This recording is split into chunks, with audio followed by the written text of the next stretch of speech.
Hello friends, welcome back to my channel. ఈరోజు మనం discuss చేయబోయే పాయింట్ ఏంటంటే టర్మ్ కేర్ పాలసీ. అసలు టర్మ్ కేర్ పాలసీ అంటే ఏంటి? దానివల్ల వచ్చే ప్రయోజనాలు ఏంటి?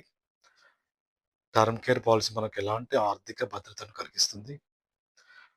టర్మ్ కేర్ పాలసీతో పాటు మనం అడిషనల్ తీసుకోవాల్సిన యాడ్ ఆన్స్ ఏంటి? సో, అడిషనల్ తీసుకోవాల్సిన రైడర్స్ ఏంటి?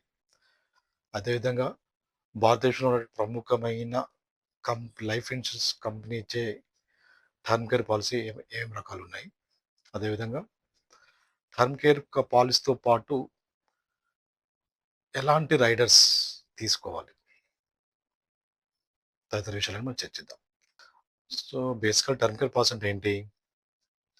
ఒక కుటుంబంలో సంపాదించే ఒక వ్యక్తి తనకేమన్నా అయితే ఈ టర్మ్ కేర్ పాలసీ మనకు భద్రత కల్పిస్తుంది. సో, దీనికేంటంటే అత్యంత తక్కువ ప్రీమియం ఉంటుంది. కాకపోతే కవరేజ్ అనేది ఎక్కువ ఉంటుంది.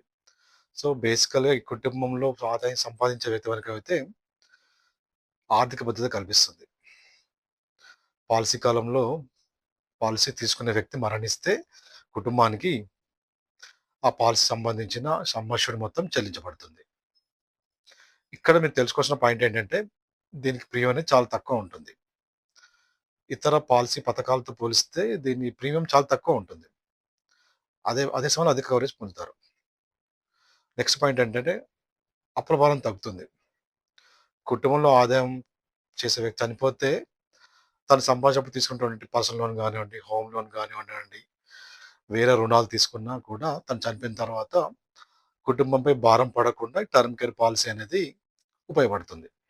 అదేవిధంగా పిల్లల భవిష్యత్తు కూడా రక్షణ కల్పిస్తుంది.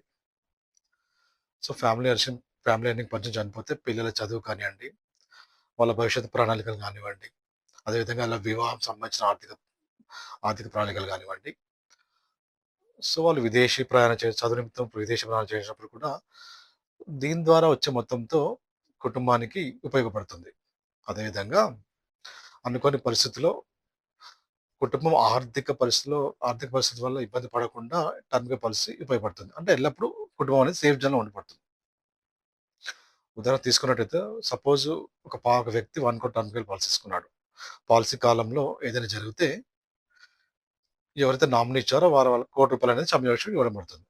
సాధారణంగా ఆదాయం ఉన్న ప్రతి వ్యక్తి ముఖ్యంగా కుటుంబ ప్రధాన ఆదాయ వనరు అయితే టర్మ్ ఇన్సూరెన్స్ పాలసీ అయితే చాలా అవసరం. టర్మ్ కేర్ పాలసీ కావాల్సిన అర్హత ఏంటి? సాధారణంగా టర్మ్ ఇన్సూరెన్స్ పాలసీ తీసుకోవాలంటే వయసు 18 ఇయర్స్ నుండి 65 ఇయర్స్ వరకు మధ్యలో ఉండాలి. ఇది కంపెనీ టు కంపెనీ కూడా మారవచ్చు. నెక్స్ట్ వచ్చేసి ఆదాయం. స్థిరమైన ఇన్‌కమ్ ఉండాలి. సో, జీతం కావచ్చు లేదా బిజినెస్ కావచ్చు. సో, అవి స్థిరంగా ఉండాలి. వాటికి సంబంధించిన డాక్యుమెంట్స్ కూడా ప్రొవైడ్ చేయాలి. అదేవిధంగా ఆరోగ్య పరిస్థితి కూడా సంబంధించిన వివరాలు కూడా మీరు ఇవ్వాల్సి ఉంటుంది. కొన్ని సందర్భాల్లో మెడికల్ టెస్ట్ కూడా చేయించుకోవాల్సి వస్తుంది. So, documents like income proof కావచ్చు, ఐడెంటిటీ ప్రూఫ్ కావచ్చు, లైక్ పాన్ కార్డ్ కానివ్వండి, ఆధార్ కార్డ్ కానివ్వండి, నెక్స్ట్ బ్యాంక్ స్టేట్‌మెంట్ కానివ్వండి, పే స్లిప్స్ సాలరీ ఉన్న వాళ్ళైతే పే స్లిప్స్ ఇవ్వాల్సి ఉంటుంది. భారతదేశంలో ప్రముఖ వ్యవస్థలు చాలా ఉన్నాయి. సో, అందులో టర్మ్ కేర్ ఇచ్చే బెటర్ పాలిసీ వాళ్ళు కొన్ని మాత్రమే ఉన్నాయి. సో, అందులో వచ్చేసి హెచ్‌డిఎఫ్‌సి లైఫ్ ఇన్స్యూరెన్స్ పాలిసీ కావచ్చు, ఐసిఐసిఐ ప్రుడెన్షియల్ కావచ్చు, యాక్సిస్ బ్యాంక్ లైఫ్ ఇన్స్యూరెన్స్ కావచ్చు. So, company to company rules అనేవి డిఫరెంట్‌గా ఉంటాయి. కొంచెం భిన్నంగా ఉంటాయి. నెక్స్ట్ పాయింట్ ఏంటంటే, ఏ టర్మ్ కేర్ పాలిసీ చాలా మంచిది.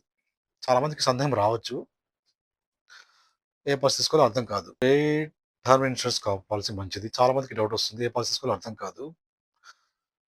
టర్మ్ కేర్ పాలిసీ 2 రకాలు, ఒకటేమో ప్యూర్ టర్మ్ ప్లాన్ ఒకటి ఉంటుంది. ఇంకోటేమో సింపుల్ లెవెల్ టర్మ్ ప్లాన్ ఉంటుంది. సో, ఈ రెండిటి డిఫరెన్స్ ఏంటో తెలుసుకోండి. సో, దీని యొక్క ప్రయోజనాలేంటంటే, తక్కువ ప్రీమియం, ఎక్కువ కవరేజ్ ఉంటుంది. అర్థం చేసుకోవడం కూడా చాలా సులభం అవుతుంది. కుటుంబానికి కూడా మంచి ఆర్థిక రక్షణ ఇస్తుంది. ఉదాహరణకి మీరు ఒక 1,00,00,000 కవరేజ్ తీసుకుంటే, పాలసీ కాలంలో మీకేమైనా జరిగితే మీ కుటుంబానికి ఉ ఆర్థిక భారం పడకుండా చూస్తుంది. ఇంకో పాలసీ వచ్చి లెవెల్ టర్మ్ కేర్ ఇదొచ్చేసి మొత్తం కాలం ఒకే కవరేజ్ ఉంటుంది. చాలా మందికి సరిపోతుంది. నెక్స్ట్ వచ్చేసి ఇంక్రీజింగ్ టర్మ్ ప్లాన్. కవరేజం ప్రతి సంవత్సరం పెరుగుతుంది. నెక్స్ట్ వచ్చేసి రిటర్న్ ఆఫ్ ప్రీమియం ప్లాన్. ఇందులో ఏంటంటే టర్మ్ కేర్ పాలిసీలో రిటర్న్ అనేది రాదు. కానీ కొన్ని పాలిసీస్ ఉన్నాయి. అందులో రిటర్న్స్ కూడా వస్తాయి. రిటర్న్ ఆఫ్ ప్లాన్‌లో. అలాంటి పాలిసీ ఎలా ఉంటదంటే, పాలిసీ పూర్తయ్యే వరకు పాలిసీ తీసుకునే వ్యక్తి బ్రతికుంటే ఒకవేళ చెల్లించిన ప్రీమియం తిరిగి వస్తుంది. కానీ దీని యొక్క ప్రీమియం చాలా ఎక్కువ కట్టాల్సుంటుంది. Term claim with critical illness rider. Term care పాలిసీతో పాటు తీవ్రమైన వ్యాధులు ఉంటే దానికి సంబంధించిన రైడర్స్ కూడా తీసుకోవచ్చు. సాధారణంగా తక్కువ పాలిసీతో తక్కువ ప్రీమియంతో ఎక్కువ రక్షణ కావచ్చు. సో, క్రిటికల్ ఇల్‌నెస్ రైడర్‌ని తీసుకోవడం వల్ల బెనిఫిట్ ఏంటంటే, సో, హెల్త్ ఒకవేళ మీకు హెల్త్ ఇన్యూరెన్స్ లేకపోతే మాత్రం మీరు తీసుకోండి. అది హెల్త్ ఇన్యూరెన్స్ ఉంటే ఇది అవసరం లేదు. సో, క్రిటికల్ ఇల్‌నెస్ రైడర్ వల్ల ఏంటంటే మీకు తీవ్రమైన వ్యాధులు కవర్ అవుతాయి ఇందులో. నెక్స్ట్ వచ్చేసి దీంతో పాటు వేరే రైడర్స్ వచ్చేసుంటాయి అదేంటంటే యాక్సిడెంటల్ డెత్ బెనిఫిట్. ప్రమాదవశాత్తు బీమా తీసుకున్న వ్యక్తి చనిపోతే బీమా మొత్తం అంటే సమ్మిషన్ మొత్తం నామినీకి ఇవ్వడం పడుతుంది. తరచుగా జర్నీ చేసే వాళ్ళకి ఈ పాలిసీ ఉపయోగపడవచ్చు. సో, ఇలాంటి వాళ్ళు అలాంటి రైడ్‌ని యాడ్ చేసుకోవచ్చు. Next waiver of premium rider. తీవ్రమైన అనారోగ్యం లేదా శాశ్వత వైకల్యం, టోటల్ డిజబిలిటీ, పర్మనెంట్ డిజబిలిటీ ఉన్నవాళ్ళు, అలాంటి వాళ్ళు ఈ పాలిసీ తీసుకోవచ్చు. సో, ఫ్యూచర్‌లో వాళ్ళకేంటంటే ప్రీమియం చెల్లించాల్సిన అవసరం ఉండకపోవచ్చు. వేవర్ ఆఫ్ ప్రీమియం అవుతుంది కాబట్టి ప్రీమియం చెల్లాల్సిన అవసరం ఉండకపోవచ్చు. నెక్స్ట్ ఏ టర్మ్ కేర్ పాలిసీ మనకి డిస్కస్ చేద్దాం. ఇక్కడ ప్రధాన లక్ష్యం ఏంటంటే కుటుంబ రక్షణ. మేజర్ ప్రియారిటీ వచ్చి కుటుంబ రక్షణ అల్టిమేట్‌గా. ఏ పాలిసీ, ఏ కంపెనీ మేజర్ బెనిఫిట్స్ ఇస్తుందో తెలుసుకోవాలి. అలా ఆటికి సంబంధించిన టర్మ్ కేర్ పాలిసీ మీరు చూజ్ చేసుకోవచ్చు. మన దేశంలో చాలా కంపెనీస్ ఉన్నాయి. లైక్ ఇంతకుముందు మనం మాట్లాడినట్టు హెచ్‌డిఎఫ్‌సి కావచ్చు, యాక్సిస్ మ్యాక్స్ కావచ్చు, టాటా ఏఐ ఉంది, ఐసీఐసీఐ ప్రుడెన్షియల్ లైఫ్ ఇన్సూరెన్స్ ఉంది. ఇంకా లైఫ్ ఇన్సూరెన్స్ ఆఫ్ ఇండియా. ఈ కంపెనీలో క్లెయిమ్ సెటిల్మెంట్ రేషియో ఎలా ఉందో చూడండి. ఫస్ట్ పాయింట్ వచ్చేసి క్లెయిమ్ సెటిల్మెంట్ రేషియో అనేది చాలా ఇంపార్టెంట్. సో, మీరు టర్మ్ కేర్ పాలిసీ చేసే ముందు ఫస్ట్ క్లెయిమ్ రేషియో చూడండి. సో, దీని ద్వారా క్లెయిమ్ అనేది ఏ రేషియోలో ఇస్తున్నారు, సెటిల్మెంట్ రేషియోలో ఇస్తున్నారో తెలుసుకోవచ్చు. కంపెనీ యొక్క బ్రాండ్ నమ్మకం అంటే క్రెడిబిలిటీ ఎలా ఉందనేది కూడా చూడండి. నెక్స్ట్ కంపెనీ సర్వీసెస్ ఎలా ఉన్నాయి? వాళ్ళు ఇచ్చే సేవలు బలంగా ఉన్నాయా లేదా చూడండి. సో, బ్రాండ్ ఎలిజిబిలిటీ ఒకటి, బ్రాండ్ వాల్యూ ఒకటి, క్రెడిబిలిటీ ఒకటి, సర్వీసెస్. ఈ 3 పాయింట్స్ మీరు చూసుకొని చూజ్ చేసుకోండి. సో, మీరు ఏ కంపెనీ చూసుకోవాలనేది మీరు ఆన్‌లైన్ ద్వారా కూడా మీరు ఇతర వివరాలు తెలుసుకోవచ్చు. బ్రౌజ్ చేసి దానికి సంబంధించిన టర్మ్ కేర్ పాలిసీ అన్ని రకాలుగా చూసి కంపేర్ చేసుకోవచ్చు. సో, దీనివల్ల ఏంటంటే మీకు ఏ టర్మ్ కేర్ పాలిసీ మీకు సూట్ అవుతుందో, ఏ టర్మ్ కేర్ పాలిసీ ఫ్యామిలీకి సూట్ అవుతుందనేది ఏది మీకు బెటర్ అనిపిస్తుందో అది మాత్రమే చూసుకోవచ్చు. నా ఉద్దేశం ప్రకారం మీరందరూ కంపల్సరీ టర్మ్ కేర్ పాలిసీ తీసుకోవాలి. దీనివల్ల చాలా మంచిది. మీరే కాదు, మీకు తెలిసిన ఫ్రెండ్స్ కానివ్వండి, మీ శ్రేయోభిలాషులకు కానివ్వండి, వాళ్ళందరికీ టర్మ్ కేర్ పాలిసీ తీసుకోమని చెప్పండి. దీనివల్ల కుటుంబంపై ఆర్థిక భారం పడదు.